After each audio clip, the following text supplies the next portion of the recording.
我做義工嘅經驗先啦，咁我就其實好細個就有參與嘅啦，係咪好犀利咧？咁咧其實小學嗰時我記得參加過，好深印象到而家仲記得。咁就係參加咗一個義工計劃啦，咁佢就有3個活動嘅，咁啊有一個迎新嘅大食會啦，咁有一個執垃圾啦，一個就探訪老人啦。咁我就記得。我就細個就出席咗第一個活動之後咧，就冇出席過。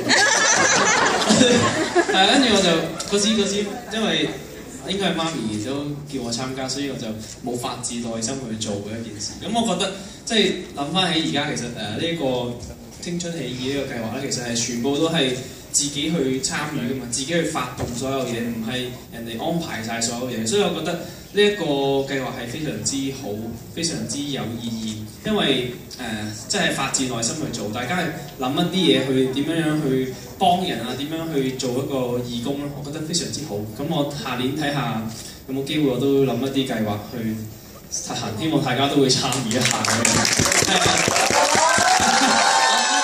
咁大家做個師兄師姐咁樣咯，參考下，係啊，參考下。好，係啊，好嗰陣我哋先睇。好，唔該晒坤哥，我諗咧後邊所有你嘅 fans 咧都會一齊嚟參與你哋嘅活動支持啦，係咪啊？係。